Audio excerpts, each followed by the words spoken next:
Yay! Welcome back to the live masterclass series for people who lead people and teams. Today we are on day 2, and I'm going to show you in a minute what we're going to talk about. Make sure, as a reminder, that you sign up on the link in the description and catch all the replays, all the handouts, all the resources, everything that we talk about here. So you will see the link in the description. All right, so what did we do yesterday? Well, let us see. So we talked about emotional intelligence and mindsetting. So again, if you weren't here, go back, check day 1, get that information, and then come back for today's session. If you are live right now watching this, you do want to find out about how power poses, body language, how they influence mindset, and you will see what I mean by that. So why this is important for you? As a dream boss building a dream team, you will ask, yeah, Roxana, but why? Why do we have to go through this? Well, we said that we're going to think about high performance with the mindset of a high-performing athlete. So we're going to think of ourselves when we're high performers, we're going to think of ourselves as high-performing athletes. So this is why we're doing what we're doing here, this masterclass series. That's why it's a series, because we have to understand the process of preparing ourselves for high performance, how we can manage that performance, and then how we can recover after that performance so that we can perform at high levels again and again and again. Because we're talking about long-term here. We're not talking about sprints. We're talking about marathons. You don't need to be a high performer for a day or for a week, not even for 1 month. You want to be a high performer. That's the definition of high performance. It's something that's sustainable. It's not something that occurs just once and then it's gone. No, high performance, for it to be high performance, it needs to be sustainable. It needs to be long-term.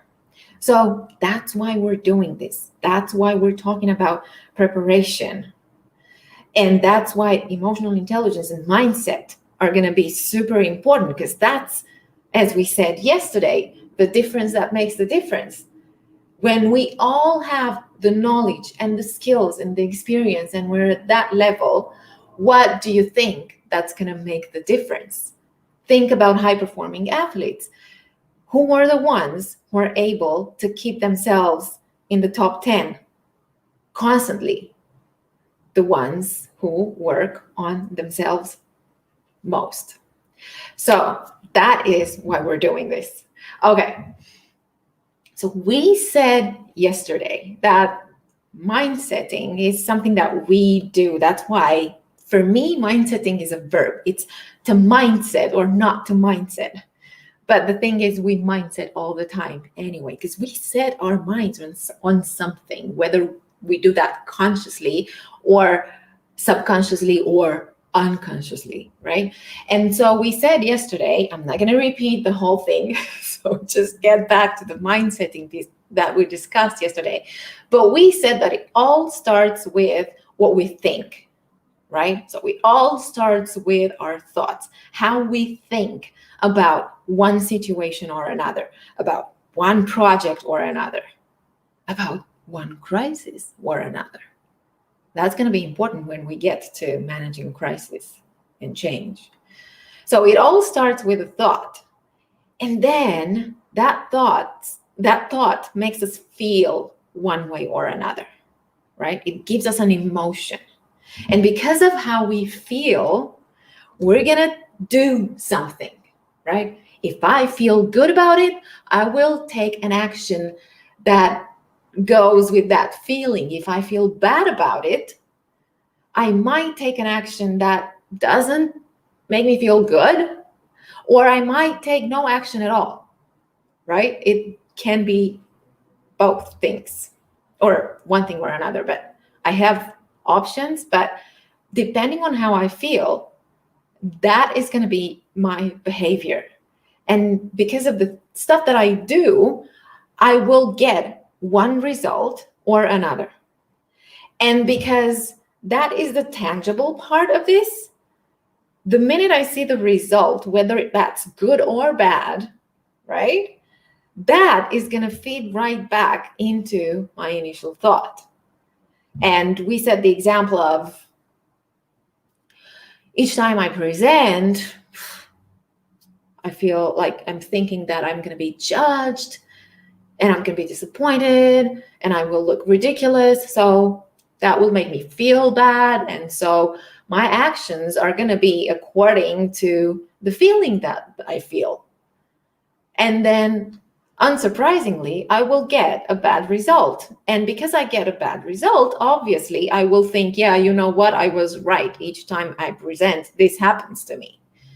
So we said it was all about thinking a different thought, about changing the thought so that we change how we feel, so that we change the behavior, so that we change the result, right? I mean, we also discussed about the definition of insanity, right? Doing the same thing over and over again and expecting different results. So we looked at why we do the things we do the same way, because the thought is the same. And basically the emotion that's triggered by that thought is going to be the same. So the behavior is going to be similar. So absolutely the result will be similar. So if we want to change the result, we look at changing the thought. And you think a different thought, you reframe it. And we did that yesterday. And we said, yeah, okay, fine. I'm going to work on that. I will reframe my thought. But how about it doesn't work? What if I'm feeling so disappointed? What if I'm feeling so bad about the whole situation that it's really, really difficult for me to change the thought? How about that? Because it's not like, it sounds simple. And we looked at how we changed the thought yesterday, but what if it doesn't work? And we said, we have a tool that helps us change the thought. Because here's the thing, with the thought comes a kind of energy because of the emotion that thought creates, right? And we get into a state of mind. That's why it's called mind setting and everything, right? That is one state of mind that goes with that state of energy. So what can we do to change the energy so that we actually get a different kind of thought and a different kind of feeling and a different kind of action and a different kind of result? Ta-da! That's it. And we have this tool. We have power poses. And you will see why they're so important. But what I can tell you right now is that there's an absolute clear connection between physiology and mentality and mindset and the way we are mindsetting.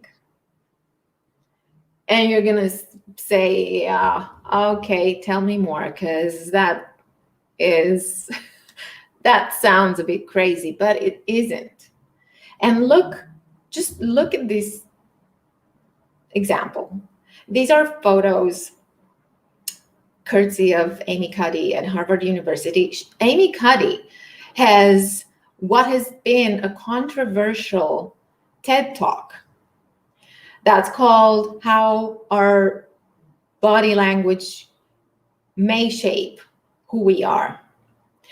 Initially, it was How Our Body Language Shapes Who We Are, and then they changed the title. But here's the thing. So there was this study made on people who were preparing to attend a job interview. And they split that group into two groups. The first one had to go through to practice some low power poses. And then the second one, which we're going to look at high power poses in a minute, they had to practice high power poses. And then after that, they went on to the interview. And what happened was that the group who had practiced high power poses before the interview had a higher rate of being successful at the interview than the other group. And just looking at these photos, I would really like to, if you're watching this live, for those of you who are live, just looking at this and see how this makes you feel. See what you think that these people are feeling. What do you think about how they are feeling right now? How this posture makes them think and feel. And if you look at the whole picture, you will see that in low power poses, people, because we're people, right? We almost get dragged onto the floor. So it's as if we want to just melt and disappear, run away and disappear, right? I mean, look at this. The first two express defensiveness and embarrassment. I feel like that. And whenever we think about yourselves, when you feel defensive or when you feel embarrassed, what's your body language? And the thing is, our bodies will react to our thoughts. We don't even have to express it. I mean, there's so much that these people are saying without really saying anything. They're communicating. We communicate even when we don't think we communicate, and even when we don't want to communicate. Because when I don't want to communicate, what I'm communicating to you is I don't want to communicate.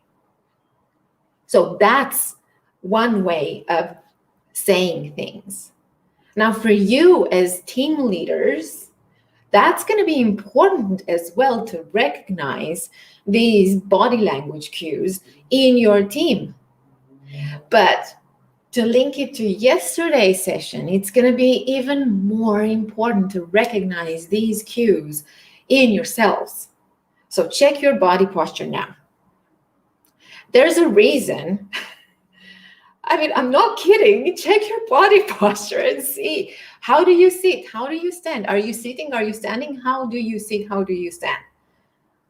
Are you relaxed? Are you tired? And what is your body posture when you're relaxed, when you're tired, when you're upset, when you're disappointed, when you're angry, when you're frustrated? All of those emotions that I hope you're working on for that self-awareness and emotion management that we talked about yesterday.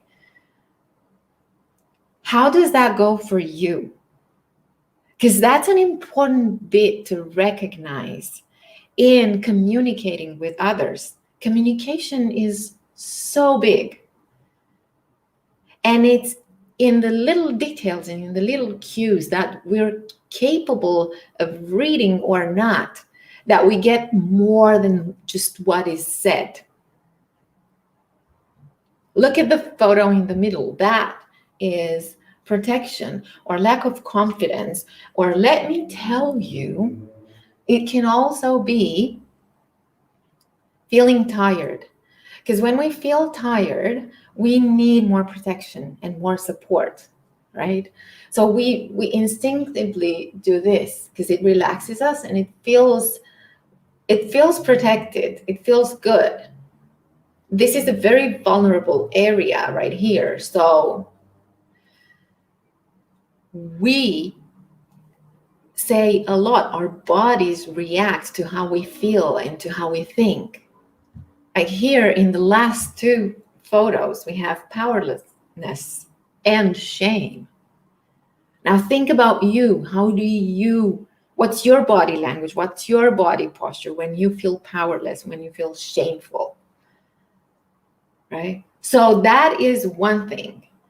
When you're in a low power mood, when you're in a low power energy, the energy is low, the voice, the way that you will speak is going to be like that, like, oh, yeah, I'm tired, so tired.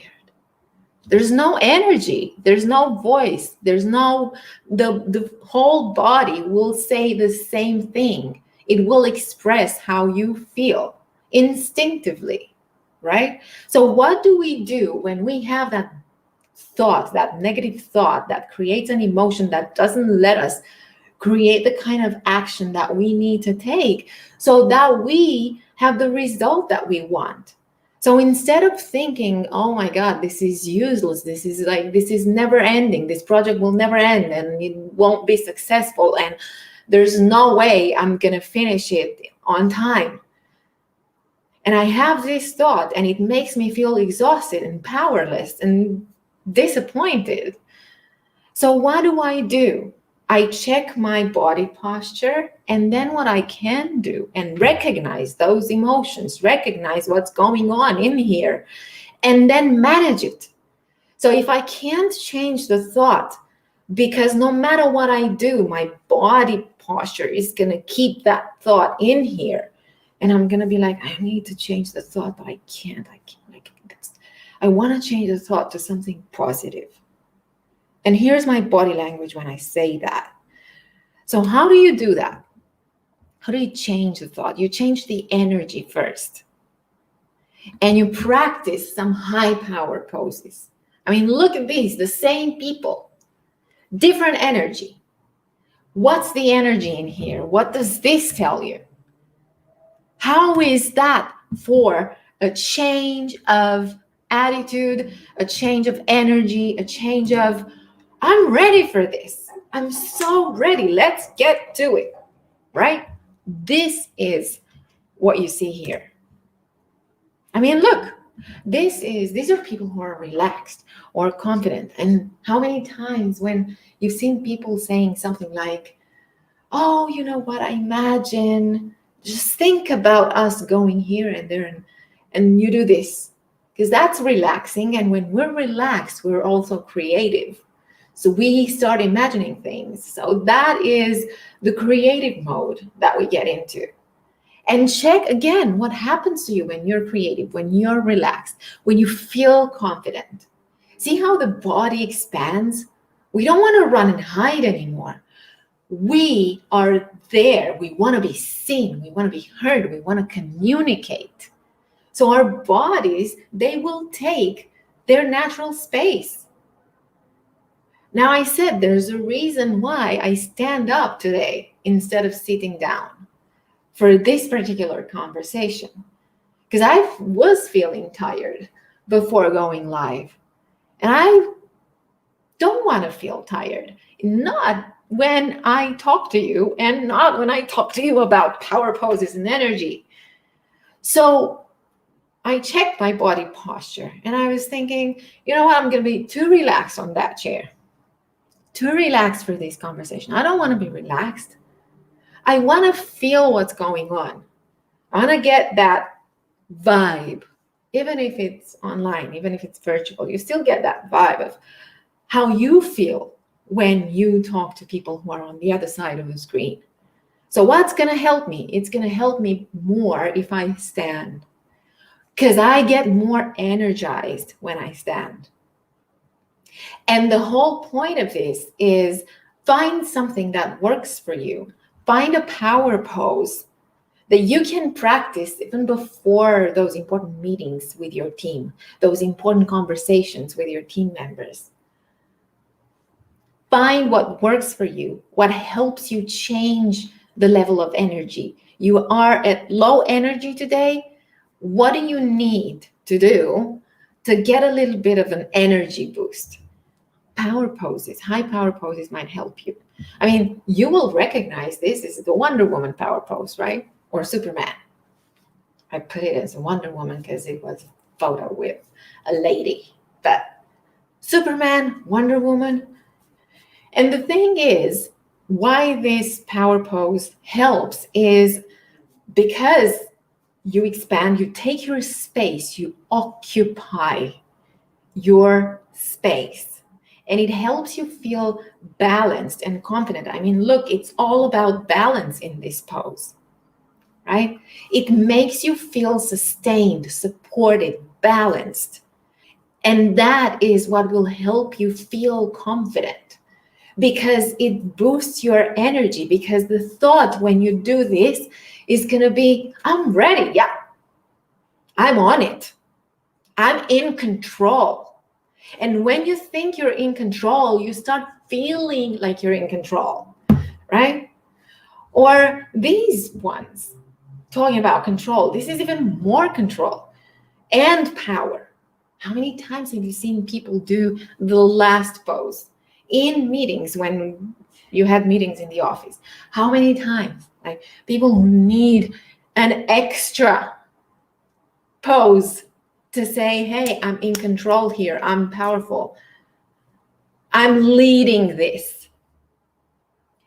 Now, we're not talking about that, although check your body posture whenever you're in a team conversation and see when you're taking too much space, when you're overcoming, when you're overtaking, not overcoming, when you're overtaking other people's space in that conversation. And it can happen in virtual environments as well. It doesn't have to be in a one-on-one conversation. Typically, in a one-on-one, when somebody expands and is more in a more high power pose, the other people start being more defensive and start getting into low power poses. And that's a weird dynamic right there, because if you are expecting those people to contribute and collaborate, they're not going to be able to do that, because they don't feel they're at the same level with you. They're at the lower level because they're in a low power pose, and they will feel like that. They will feel lower. So check your body posture when you talk to your team as well, and check their body posture and see how can you pick up those cues of what they're telling you, what they're communicating without telling you, without articulating it, but just what they're showing you. What do you see when you look at them? What do you see? Do you see excitement? Do you see confidence? Or do you see people who are tired? Or maybe, I don't know, maybe they're concerned. Maybe they're disappointed.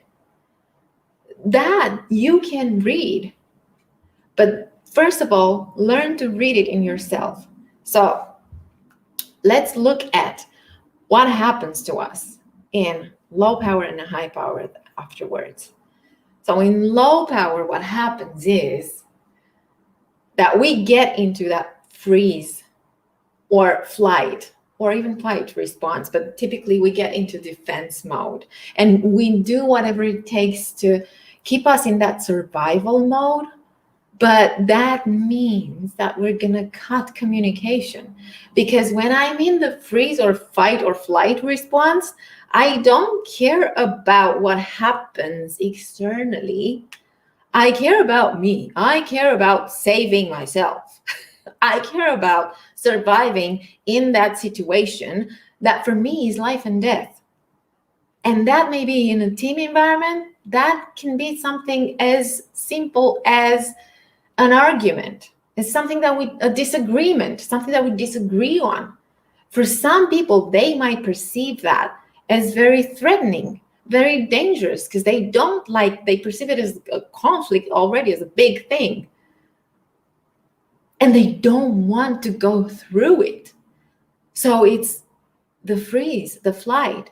If I know then that I'm not comfortable with conflict, and I know that I might be getting into a freeze or flight or fight response, then I will know to observe what my body language is, what my thoughts are whenever I get into that particular situation, and then either change the thought or change the energy, change the posture to change the thought, so that I actually can take a different kind of action in that situation when I know I feel uncomfortable.